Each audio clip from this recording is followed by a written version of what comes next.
Els meteorits, els asteroides, cometes, són cossos que formen part del nostre sistema solar amb un origen antic. És a dir, tots aquests cossos petits els tenim que relativitzar amb la grandària dels planetes o del Sol. Aquests cossos petits tenen un origen comú en la formació del sistema solar. Són petits cossos, alguns que es van formar ja d'aquesta mida i d'altres que es van anar fragmentant per col·lisions mútues. Tot i que la major part d'aquests objectes es van anar agrupant a l'inici del sistema solar per formar planetoides, és a dir, objectes més grans. Però, clar, una gran bossa d'aquests objectes van quedar en 3 grups de famílies que els tenim ben localitzats en el sistema solar. Un gran grup és el primer cinturó d'asteroides situat entre Mart i Júpiter. Un altre grup més gran i més allunyat és el cinturó de Kuiper, entre Neptú i cap més enllà del sistema solar, i finalment, on hi ha la gran bossa d'objectes, sobretot cometes, és el núvol d'Oort, en honor a un astrònom noruec, amb aquest cognom, que va preveure que allà hi hauria una bossa que envoltaria tot el sistema solar i on hi hauria aquests objectes aparentment tranquils. El que succeeix és que el 99,7% de la massa del sistema solar està en el Sol. I, per tant, el Sol de tant en tant desestabilitza aquestes estructures bàsicament estables i fa que algun objecte d'aquests surti de la seva òrbita regular i iniciï un viatge cap al lloc on hi ha més massa del sistema solar, que és el Sol. Si per circumstàncies en aquest viatge en direcció al Sol un altre objecte es creua en el seu camí, digue-li Mart, o la Terra, o la Lluna, es produeix un impacte. Llavors, nosaltres tenim grans registres geològics a la major part d'objectes sòlids del sistema solar, és a dir, a Mart, a la Lluna, a la Terra, a Venus no tant perquè hi ha una gran atmosfera que ens impedeix observar, i també a Mercuri tenim registres geològics d'impactes des de l'inici del sistema solar. Per tant, aquests objectes erràtics formen part d'aquestes 3 famílies, d'aquests 3 grups d'objectes que giren al voltant del sistema solar, i de tant en tant, doncs bé, degut a una desestabilització gravitatòria, inicien aquest viatge cap al Sol. I si tenim la mala sort que ens posem entremig, aquí hi ha un perill potencial.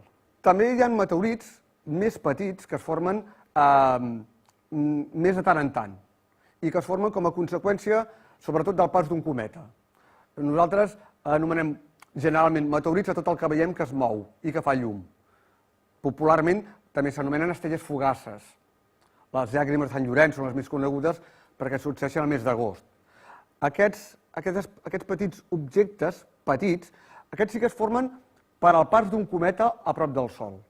Un cometa no és res més que un objecte sòlid, bàsicament un gran meteorit, un asteroide, que està cobert de neu i de gel, que a l'acostar-se al Sol, l'escalfor del Sol, que transporta un flux de partícules carregades elèctricament, erosiona el cometa i deixa pas a una cua o una estela de fragments petits, com si fos el rastre que deixa un avió a l'atmosfera terrestre. De tant en tant, la Terra creua aquesta cua d'aquest cometa. I si passa pel mig, la gravetat de la Terra és la que absorbeix aquests objectes. Inicien un ràpid acostament a la Terra i a mesura que s'acosten augmenten velocitat, augmenta la fricció i quan arriben a les capes més altes de l'atmosfera terrestre, 80-90 quilòmetres d'alçada, per fricció es tornen incandescents, es cremen i llavors veiem el meteor. Tècnicament allò és un meteor.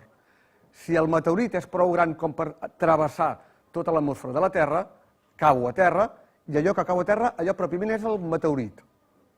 Tot i que anomenem meteorit a tot, però tècnicament és meteor la llum que vegem, i meteorit és el fragment de roca que cau a terra. Això seria el meteorit pròpiament. La sort que tenim ara mateix a la Terra és que el percentatge d'impactes és exponencialment menor del que hi havia fa 4.000 milions d'anys, perquè ja hem comentat que els meteorits, els cometes, els asteroides, els que estaven erràtics tots anaven caient cap al Sol.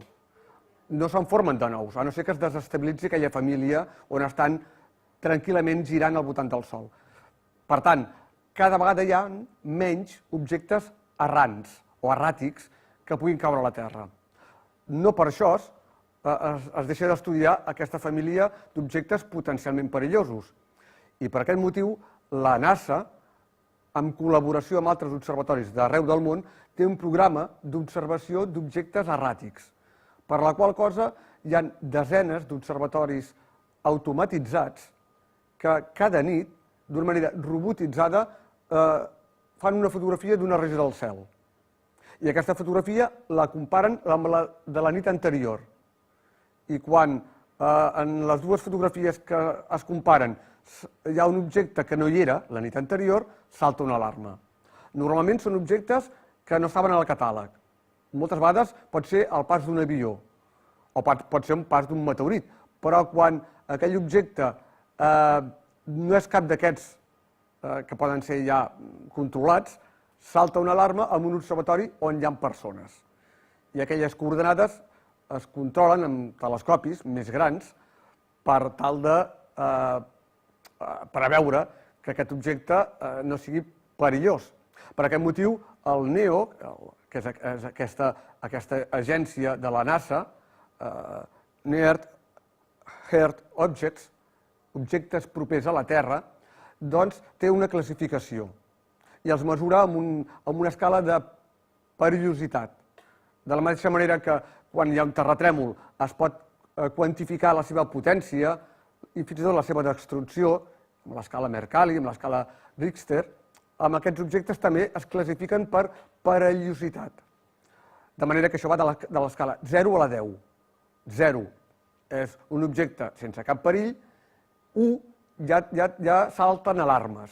I a partir d'aquí, aquesta escala, que es pot trobar, que és l'escala Torino, a qualsevol pàgina web, a qualsevol buscador es pot trobar l'escala Torino, doncs es pot determinar quins objectes estan en perillositat per la Terra. Ara mateix només en tenim 2 amb escala 1, és a dir, que s'estan estudiant. I des que l'escala està en rigor, només ha existit un objecte, que va ser molt conegut farà 3-4 anys, perquè va saltar de l'escala 1 a la 2 i posteriorment a l'escala 4, que era l'Apophis. Apophis o el déu destructor dels egipcis. Apophis van saltar moltes alarmes perquè era un objecte important, relativament gran, que podria provocar danys regionals a la Terra, quan diem regionals ens referim a nivell continental, i que com a grau de perillositat el proper acostament està previst per l'any 2029. Acostament, en cap moment s'està parlant de perillositat. És a dir, hi ha possibles perills a la Terra, sí, però cada vegada menys. I l'avantatge és que tenim observatoris astronòmics que s'encarreguen, encara que no ens adonem d'això, de l'estudi, la recerca i el control d'aquests objectes. En el supòsit que es pugui detectar un objecte amb potencialitat d'impacte a la Terra, ara mateix dubto que tinguéssim la tecnologia per impedir-ho.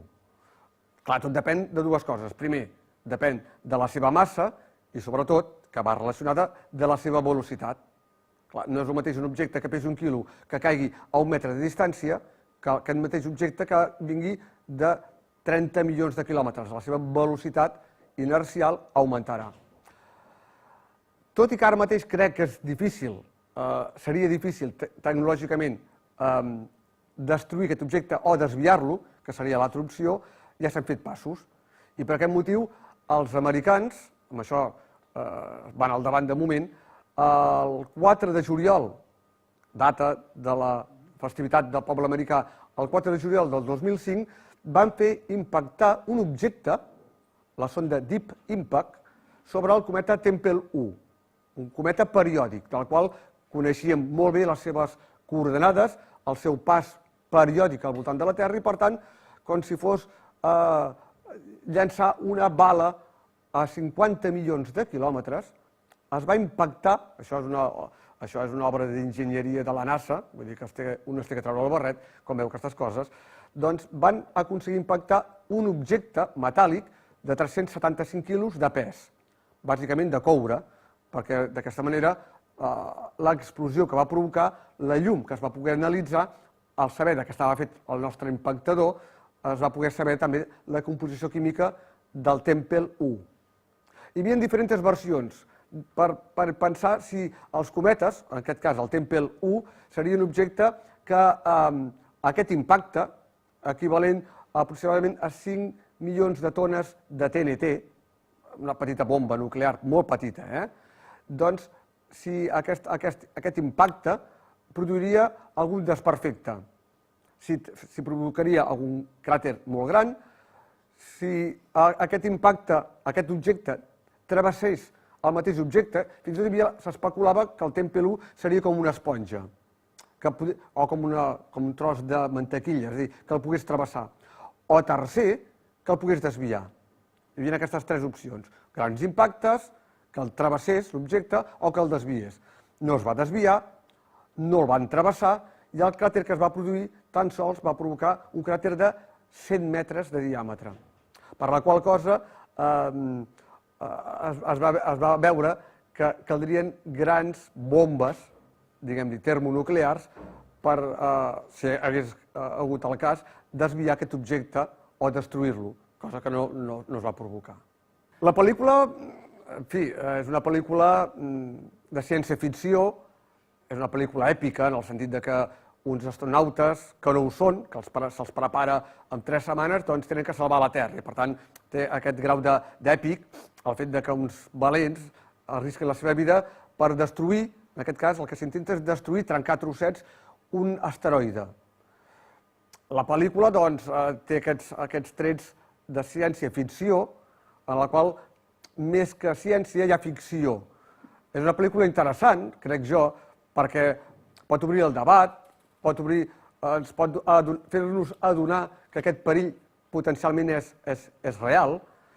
El que passa que, vista les circumstàncies d'aquella sonda que va caure en el Tempel 1, ens adonem que, en fi, més enllà, si tècnicament és possible, foradar amb una broca autoportant, que és el que fa la pel·lícula, un forat de X metres, posar-hi una bomba.